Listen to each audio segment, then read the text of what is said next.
A father loved his stunningly beautiful daughter deeply and held her in high regard. He also knew that she had to get married soon, otherwise her reputation might suffer. He felt that he had to protect her against the fathomless jealousy of the town's women. So when the girl, still young, came of age, he agreed to marry her off.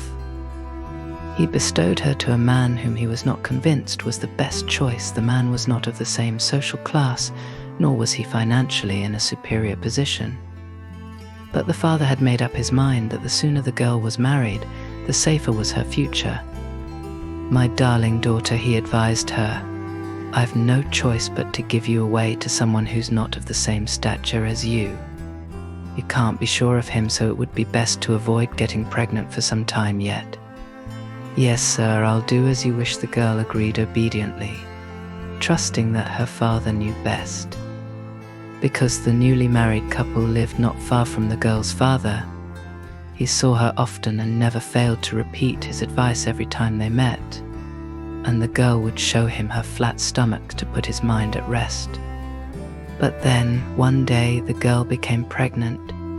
She cunningly hid her condition from her father for a good 6 months until it was no longer possible to hide her bump.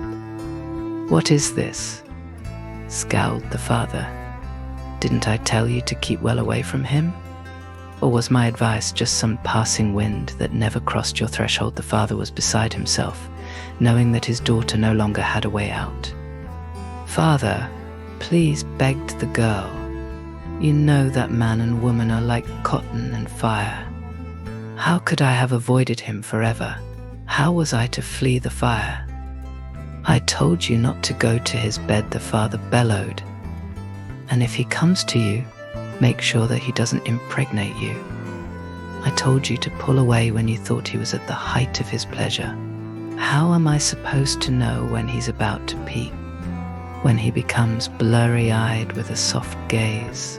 Of course the father almost shrieked. "But father, before his eyes go soft, both of my eyes have already gone blind." The father knew well that his advice, albeit offered with what he thought were the best of intentions, was only so much hot air, blowing by gently and penetrating no one.